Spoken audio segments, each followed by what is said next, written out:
Shalom Indah. Belum siap, belum Kak. Gak usah dulu. Gimana nih? Nanti dipotong. Dan Shalom Indah. Shalom Firman. Apa kabar? Puji Tuhan baik. Gimana tugasnya? Puasnya minggu ini? Jangan tagih di rumah hari Sabtu. Apakah sudah selesai? Baik Indah. Ya begitulah namanya mahasiswi kan. Jadi kita harus tetap semangat untuk mengerjakan tugas. Nah, di sini saya akan menceritakan tentang kabar baik tentang Yesus sebagai juru selamat kita. Endah, yakin nggak kalau Endah itu sudah dekat dengan Tuhan? Kayaknya sih Dengan perbuatan-perbuatan Endah selama ini gitu. saya ragu sih. Kayaknya lebih banyak larangan Tuhan yang kulakukan. Wah, begitu ya? Kok bisa begitu? Biasalah godaan dunia. Oh iya, ya juga ya. Jadi kalau Endah yakin nggak kalau Endah punya dosa dengan perbuatan Endah tersebut?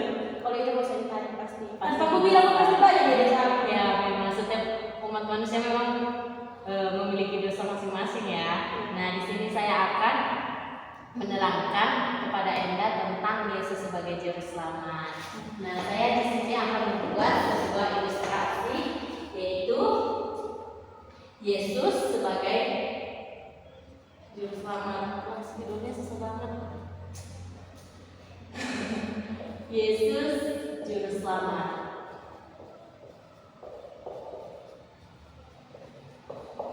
Nah, di sini saya akan membuat gambar yang dimana di sebelah kiri ini merupakan orang berdosa. Orang berdosa.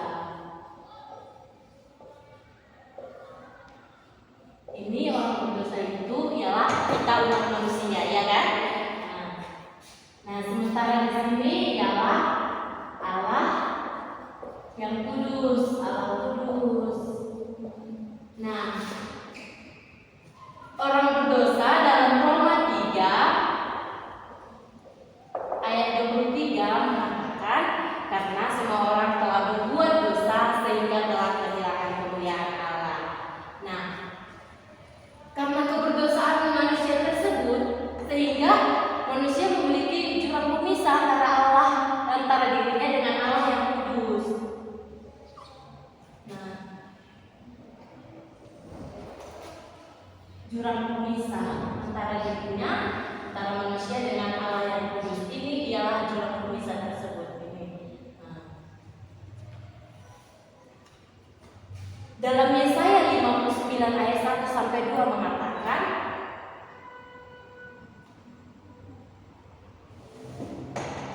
sesungguhnya tangan Tuhan tidak kurang panjang untuk menyelamatkan dan pendengarannya tidak kurang tajam untuk mendengar, sehingga yang menjadi pemisah antara kamu dengan Allahmu ialah segala kejahatanmu, dan yang membuat dia menyembunyikan diri terhadap kamu ialah segala dosamu. Dan dalam Roma 6 ayat 23 juga hendak mengatakan, sebab upah dosa ialah maut, tetapi karunia Allah ialah hidup yang kekal di dalam Kristus Yesus Tuhan kita.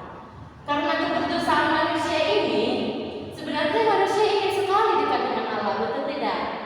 Nah, sehingga manusia itu berpikir bahwa dengan mereka beribadah pergi ke gereja, sudah membuat mereka dekat dengan Allah.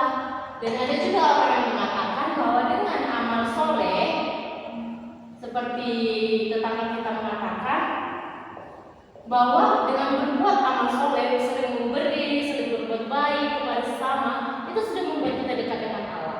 Dan ada juga yang mengatakan bahwa dengan ilmu pengetahuan tentang firman-firman Tuhan dan isi Alkitab, itu sudah membuat kita dekat dengan Allah.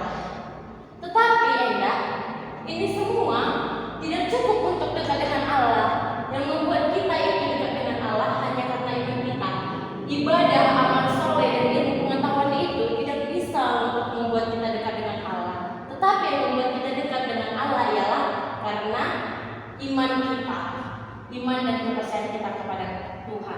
dalam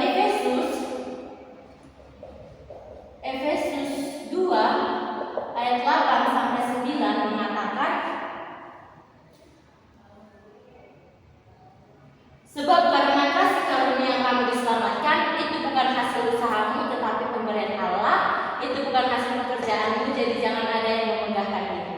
Nah, untuk dekat dengan Allah ini, Allah yang kudus ialah kita itu harus memiliki iman kepadanya. Nah, iman kita itu harus teguh kepada Tuhan kita. Itulah yang membuat kita dekat dengan Allah.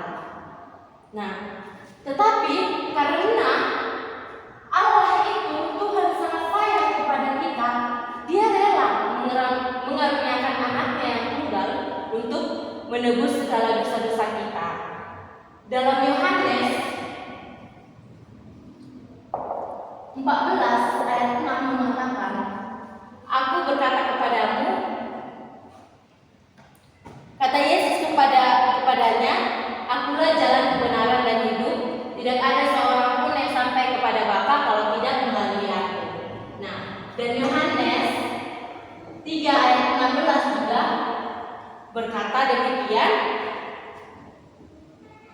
karena begitu besar kasih Allah akan dunia ini, sehingga Ia mengaruniakan anaknya yang tunggal, supaya setiap orang yang percaya kepadanya tidak binasa, melainkan beroleh hidup yang kekal. Nah, jadi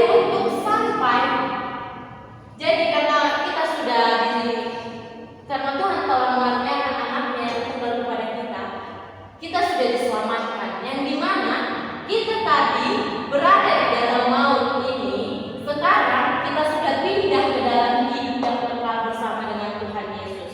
Kita memiliki hidup yang kekal karena kita sudah diselamatkan oleh Allah yang kudus tadi. Yohanes 5 ayat 24 mengatakan, aku berkata kepadamu, sesungguhnya barang siapa yang mendengarkan perkataanku dan percaya kepada Dia yang mengutus aku, ia mempunyai hidup yang kekal dan dia tidak turut dihukum, karena dia sudah pindah dari dalam maut ke dalam hidup. Nah, inilah kita yang di dalam maut ini, kita sudah pindah ke dalam hidup karena Tuhan telah mengaruniakan anaknya yang tunggal tadi untuk menebus segala dosa-dosa kita. Nah, untuk itu, maukah Enda tetap percaya kepada Tuhan? Ya, bagus sekali. Memang kita harus tetap percaya kepada Tuhan untuk kita tetap memiliki hidup yang kekal. Nah, ada 4 ayat yang mengajak kita untuk tetap percaya kepada Tuhan. Yang pertama itu Yohanes 3 ayat 16 tadi, yang ini. Dan ada juga Yohanes 5 ayat 24, yang ini tadi. Nah, ada juga Yohanes nomor 3, Yohanes 6 ayat 47. Dan ada juga satu lagi, 1 Yohanes 5 ayat 11 sampai 13. Nah, yang Yohanes 6 ayat 47 ini berbunyi,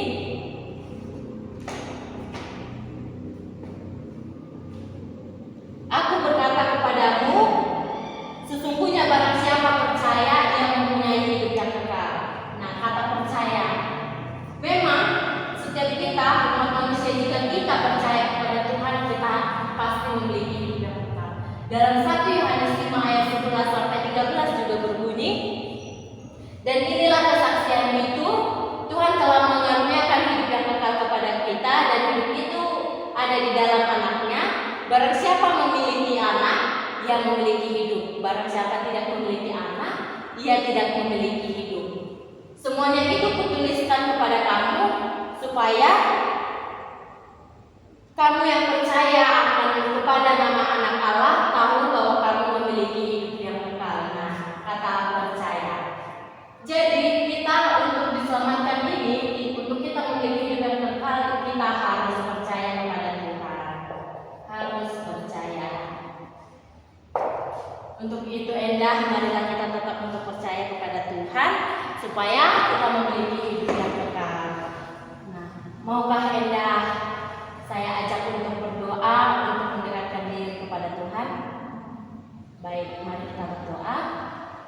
Bapa yang baik, terima kasih Tuhan Yesus buat cinta kasih dan penyertaan Tuhan dalam kehidupan kami, di mana Tuhan masih melindungi setiap perjalanan hidup kami. Bapa, Engkau masih menjagai kami. Bapa yang baik, kami Tuhan sudah mendengarkan firman-Mu yang dimana bahwa Engkau adalah penyelamat kami.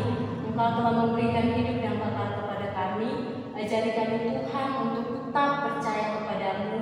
Ajari kami Tuhan bahwa Engkaulah harus yang kami percayai, bukan manusia. Engkau adalah Tuhan yang Maha Tahu, Bapa yang kekal, Bapa yang hidup di dalam kami. Tuhan, kami serahkan kehidupan kami. Kiranya Tuhan yang membimbing kami, menolong kami, dan menuntun kami.